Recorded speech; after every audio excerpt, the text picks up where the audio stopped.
It's the spooky season, but the only terrifying thing about this video is the steady and dawning realization that you'll never have the money or the time to play everything I recommend you. From old school racing to pinball adventuring to chaos simulators, it's all treats in October and no tricks. And while I'm drawing focus to 10 games in particular, there's plenty more to enjoy this month. As a Saga fan, yeah, I'm a fan of a lot of series, that's what happens when I play 150 games a year. The Romancing Saga 2 remake looks fantastic, and if you saw my Popful Mail video, you'll know I love Falcom games, and EaseX looks like a fine return to form for the fast-paced boat-crashing series. There's also the sort of awaited return of Dragon Age, and Dragon Ball is drinking sparkling water or something.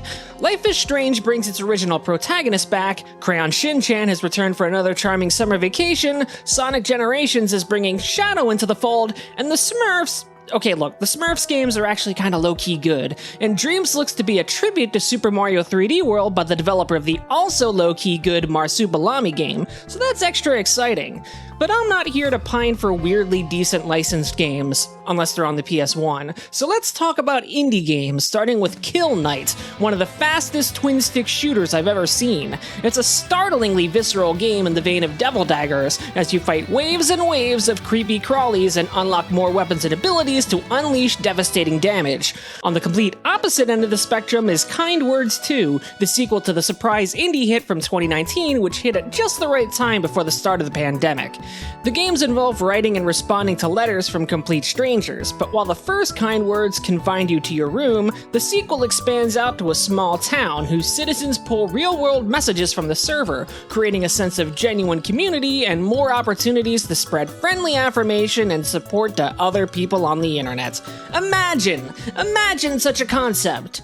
Along the path of whimsy is the game Europa, which is not a walking simulator so much as it is a running, jumping, and gliding simulator about a boy traveling across a terraformed moon following the words of his father. Or grandfather? It's been a while since I played the demo. There's some mild puzzling here and there, but ultimately this is a relaxed game about journeying across a vibrant alien world.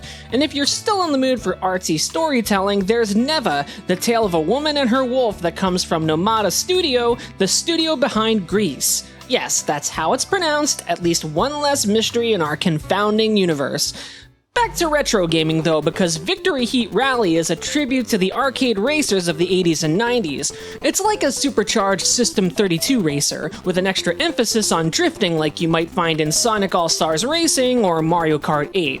The demo was a lot of fun, and the full game will have 4-player split-screen racing as well. And what's more old school than pinball? Pinball Spire was in my Next Fest video, an adventure-style pinball game where you flip and fire your way up a mysterious tower full of enemies, traps, and of course, bumpers and ramps.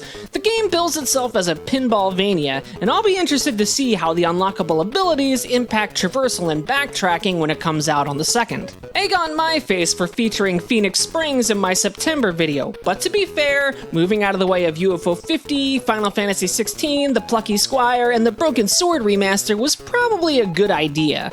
The quick summary is that it's a dreamlike point-and-click adventure where you use ideas and concepts as your inventory items. I'm still really excited for it, and I hope that it hits its target this time. Decline's Drops is a 2D platformer that has a bit of Smash Bros energy, as you punch and pulverize enemies with a cute cartoon aesthetic and fun traversal mechanics.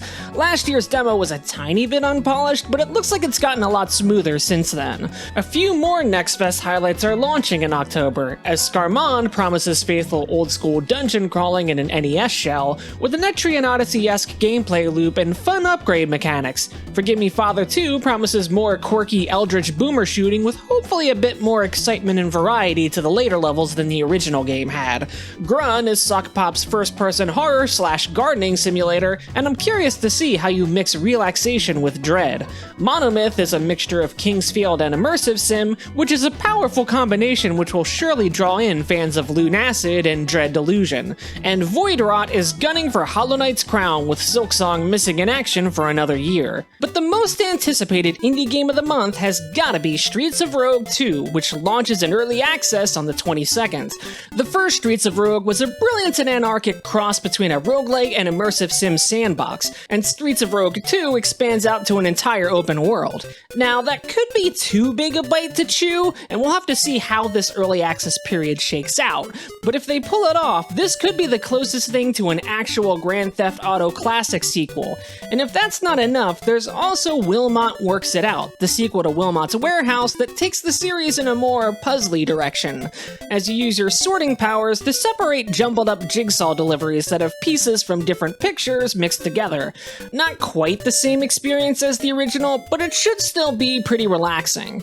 Now, as always, there's even more indie games to look forward to, like the slice-of-life cooking game Fruit Bus, the 2D to 3D glow-up Wizard of Legend 2, we have Skies of Arcadia at Home, Sky Oceans, and, a Quiet Place game by the Remothered developer?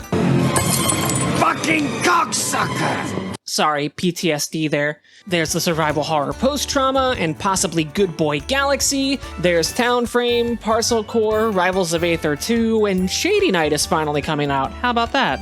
And there are some September games that didn't make my previous video, like Exographer, a revamp of One Shot that now works on the Steam Deck, Mouthwashing, and okay, look, there's a lot of games, that's my point. There's never a dull month anymore.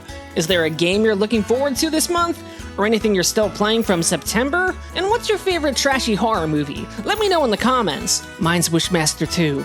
And hey, give a smooch to the like button and a tender touch to the subscribe button as well, because I'll be covering Steam Next Fest later this month as well as a bunch of other fun videos. Until then though, you'll find me in another castle.